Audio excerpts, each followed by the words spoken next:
Hello everybody, welcome to the colours of knowledge. और आज हम कक्षा 9वीं की गणित में चैप्टर 1 एक्सरसाइज 1.5 इसमें पहला प्रश्न कर रहे हैं। देखिए, इसमें ज्ञात कीजिए, मतलब इसका मान आपको निकालना है।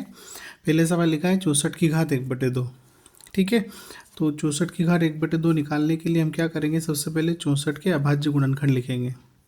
ठीक, अभाज्य गुणनखंड में अभाज्य संख्याओं से करेंगे। 2 से करेंगे सबसे पहले, क्योंकि 2 से हो रहा है। 2 तिया 6 और 2 दूनी 4। फिर 2 से करेंगे, 2 एकम 2, 2 छंग 12। ठीक है, फिर 2 से करेंगे, 2 आठे 16। फिर 2 से करेंगे, 2 चौक 8। फिर 2 से करेंगे, 2 दूनी 4। और फिर 2 से करेंगे, 2 एकम 2। ठीक है, तो ये जो पूरा है 64, वो 2 से हमने इसके सारे अभाज्य गुणनखंड 2 ही हैं। मतलब आपकी जो संख्या आपको दी गई है वो हो गई 64 की घात 1/2 आपको दिया हुआ है। 64 की जगह हम इन सबको रखेंगे 2 गुणा 2 गुणा 2, 6 बार आ रहा है ये। ठीक है, 1 2 3 4 5 और 6। ठीक है, 6 बार लिख दिया। अब इसके ऊपर घात 1/2। अब यहाँ पर आप देखिए 2 कितनी बार है, 6 बार है। 1 2 3 4 5 और 6, तो 2 की घात हो जाएगी 6। फिर उसके ऊपर 1/2, है ना। अब एक सिंपल सा नियम होता है, रूल होता है कि जैसे ए की घात बी और फिर उसकी घात सी है ना। तो घात के ऊपर घात, घात का गुणा हो जाता है ना। तो ए की घात हो जाएगी बी मल्टीप्लाई सी। आई बात समझ में। ए की घात बी है और फिर उसके ऊपर घात सी है, तो ये घात के ऊपर घात कहलाती है ना। मतलब पावर के ऊपर पावर या घात के ऊपर घात।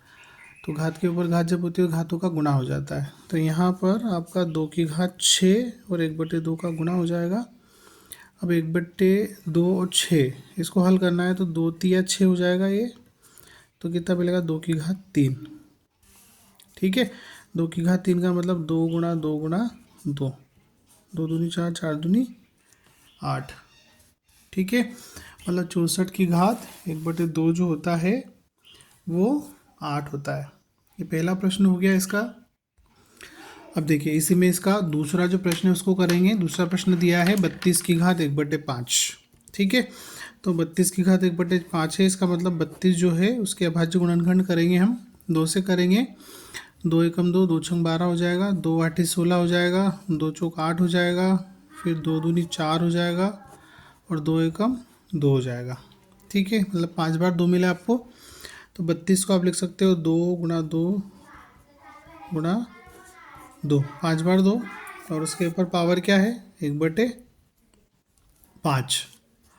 ठीक है, अब 2 कितनी बार है, 1 2 3 4 और 5 बार। तो 2 की घात कितनी हो गई, 5 हो गई। और इसके ऊपर फिर घात 1/5, है ना। नियम वही है यहाँ पर भी कि घात के ऊपर घात अगर होती है तो घातों का आपस में क्या हो जाता है, गुणा हो जाता है। ठीक है, तो यहाँ पर 2 की घात 5 गुणा 1/5। 5 से 5 कट जाएंगे तो 1 आएगा। तो 2 की घात 1 गुणा 1 मतलब 1। 2 की घात 1 का मतलब क्या हो गया, 2। ठीक है, तो 32 की घात 1/5 जो है उसका उत्तर है 2। ठीक है, तो आशा करता हूँ आपको समझ आया होगा। ऐसे ही बड़ी आसानी से हम इस सवालों को कर सकते हैं। इसमें एक सवाल और दिया गया है 125 की घात -1/3। सॉरी, 125 की घात 1/3। तो ये आप बड़ी आसानी से कर सकते हैं। इसकी आप प्रैक्टिस कीजिएगा। अब मैं आपको दूसरा प्रश्न बताऊंगा इसमें, तो वो अगले वीडियो में डिस्कस करेंगे। Thanks for watching. वीडियो को लाइक कीजिए, शेयर कीजिए, सब्सक्राइब कीजिए और मुझे सपोर्ट कीजिए। Thank you.